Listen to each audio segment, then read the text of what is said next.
Le savoir-être, pour nous, il commence là, par l'exemplarité. C'est-à-dire que je ne peux pas dire, prétendre donner confiance en soi à un enfant si moi-même, je n'ai pas confiance en moi.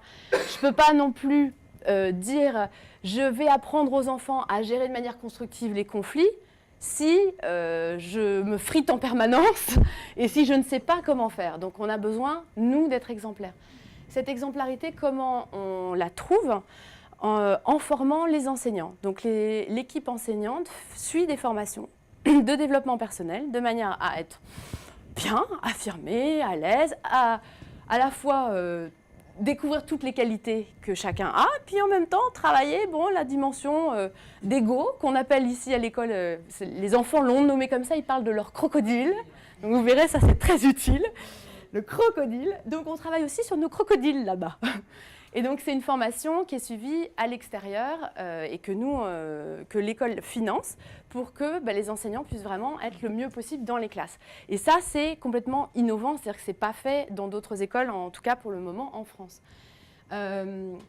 On travaille évidemment le non-jugement, c'est-à-dire le fait que les enfants entre eux ne se collent pas des étiquettes, elle est timide, ou lui il est violent, ou lui c'est un dur, ou alors elle est nulle en maths, voilà, qu'il n'y ait pas des étiquettes, qu'il n'y ait pas de jugement de valeur. Et on apprend pour ça tout un tas de choses et on a beaucoup d'outils. Par exemple, les enfants apprennent à parler girafe, c'est un outil de la communication non violente. Donc la girafe, c'est l'animal terrestre qui a le plus grand cœur, qui sait parler en écoutant ses besoins, en écoutant les besoins des autres. À l'inverse du chacal, donc ça c'est l'animal de la communication non violente qui n'écoute pas avec son cœur parce que lui-même il se sent pas à l'aise et puis pas à l'aise avec les autres.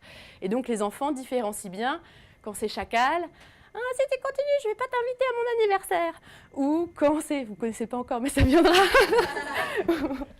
ou quand c'est girafe.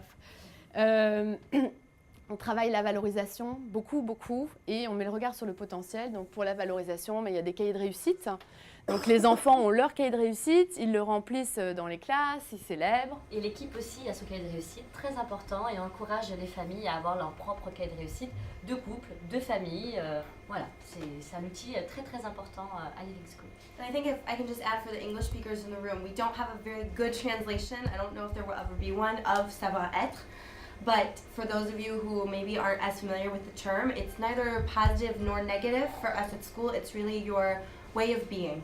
And so the children don't necessarily associate savoir-être with being a good thing or being a bad thing. It's just about identifying emotions, which is why at school it's really important, our crocodile, and even more important is the potentiel or the inner treasure. And they really learn that they are not their crocodile. They're not the same. And teachers as well, we learn, okay, we have our own stuff to work on, but we don't identify the children as that either. Là, je vais quand même traduire parce que ça vaut le coup. Julie, ça vaut toujours le coup.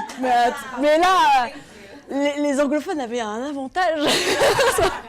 En fait, Julie disait que à l'école, les enfants parlent de leur crocodile, mais ils ne sont pas leurs crocodiles. Je ne sais pas si vous voyez la différence, c'est tellement important. C'est-à-dire qu'au lieu de dire « tu es méchant » ou « tu es… » non, j'ai mon crocodile qui est sorti, d'accord, alors comment tu vas gérer ça pour dire stop?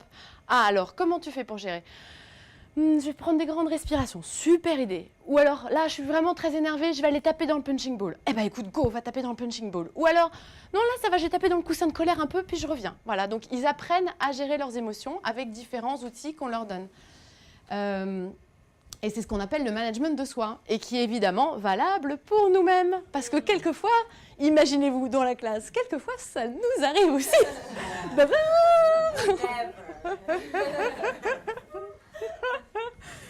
Et d'avoir les enfants qui ont ce discernement pour nous dire « Caroline, je crois que tu es un petit peu énervée. Elmar, je crois que tu as raison. Peut-être que tu devrais aller taper dans le punching ball. Oui, j'y vais, je reviens. » Voilà, donc c'est vraiment le genre d'échange. J'adore vraiment le fait que c'est quelque chose qui est partagé. Là, alors… Ensuite, on travaille évidemment la relation aux autres, donc au tout début, avec les tout petits, qui peuvent avoir un langage plutôt physique que verbal, évidemment. On va travailler, une des premières choses, c'est le stop. le stop, c'est-à-dire qui n'est pas un stop et qui n'est pas non plus un stop. Donc, on leur fait travailler vraiment la prise d'espace personnel pour dire stop à la violence. Je ne veux pas que tu envahisses mon espace personnel. Et ça, c'est très, très important et ça évite justement cette violence et ça leur permet d'apprendre ça dès tout petits. Quand ils grandissent, on essaie quand même de sortir du stop, d'élaborer un peu plus par le langage et donc on passe par des outils de gestion des conflits. Beaucoup de coopération, évidemment. On n'est pas du tout sur la notion de compétition. Nous, on part du principe que chacun a un grand potentiel, chacun a un grand trésor intérieur et qu'on peut tous, avec ce grand trésor, avec ce grand potentiel, réussir ensemble et pas gagner les uns contre les autres, puisque de toute façon, quand on a un jeu où il y a un gagnant, automatiquement, tout le reste est perdant. Donc voilà, coopération avant tout. Et puis, on travaille tout ce qui est le fait d'être en bonne santé par des ateliers santé, le fait de donner des repères sur bien manger. La cantine est bio ici et maintenant elle est bio et bonne. Parce qu'on a eu du bio moyennement bon, voilà. Et puis on travaille vraiment les repères sur bouger, respirer et bien s'alimenter en donnant les repères. Sur quel type d'alimentation est bonne. And if I could just add something really quickly about cooperation, I know that, especially in America, there's this idea about being praise junkies. And I would just really like to add that we are not in the process either of overpraising falsely the children in the school. That means that if someone succeeds and has a unique gift, a unique quality that they're going to present to the class or something that happened, we celebrate it together. And when there's a child who says, oh, but that's not fair, or suspicious, or whatever, that's what we address, that's when we talk about the crocodile. So there's valorization, but it's not just an outpouring constantly based on a superficial level, if that makes sense. Ouais, important aussi. Voilà, et pourquoi on vous parle tellement du savoir-être dans notre école, pourquoi le savoir-être est tellement important. Je vais juste baisser un peu le chauffage parce que je suis en train de devenir rouge comme une tomate. C'est que le savoir-être, il est comme un sachet de thé. Vous imaginez, donc ce qu'on appelle le savoir-être, c'est l'ensemble de nos qualités, de nos défauts. Donc c'est ni positif ni négatif, c'est le mélange de tout ça. C'est-à-dire c'est nos dispositions de base, nos qualités, nos défauts, nos croyances. Les croyances qu'on a sur nous-mêmes, oh, moi, j'ai jamais été très douée pour ça. Ou alors sur les autres, ah, les hommes, ils sont tous comme ça. Ou alors sur le monde, oh, la vie est dure. Voilà, donc ça, c'est l'ensemble de tout ça, nos dispositions de base, nos qualités, nos défauts, nos croyances, tout ce dont on est conscient et puis tout ce dont on n'est pas conscient. Ah bah, tout ça, c'est dans le savoir-être. Et bah, le savoir-être, il est clairement comme un sachet de thé. Vous le mettez dans l'eau chaude et là, ça teinte tout de cette teinte particulière de votre savoir-être. Donc on donne un exemple rapide, mais si on prend un parent qui va être chaleureux, encourageant avec son enfant, dans ses savoir-faire, donc dans sa façon de communiquer avec son enfant, ça va être chaleureux, ça va être encourageant. Dans sa façon de recadrer les moments où c'est pas tout à fait ça, ça va être fait sans être dans la rigidité ou dans la dureté.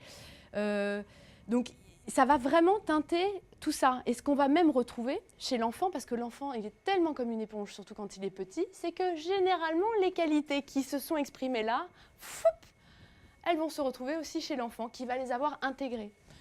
À l'inverse, je vous donne un exemple de parents aussi. Un parent qui aurait peur de s'affirmer, par exemple, qui aurait peur de mettre des limites, qui aurait peur de dire stop. On a souvent cet exemple-là parce qu'on a aussi souvent ici des générations qui ont eu des parents qui étaient plutôt et qui se disent « Ah, moi, jamais, je ne veux pas ça ».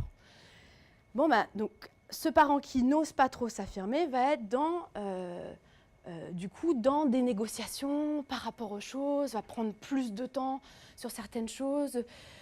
Pour gérer les situations de crise, il va y avoir un peu un manque de présence, un peu un manque de...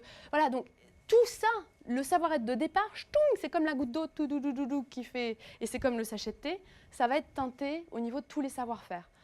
Vous nous suivez ? Voilà. Et donc, c'est pour ça qu'on travaille à ce niveau-là, c'est tellement, tellement important.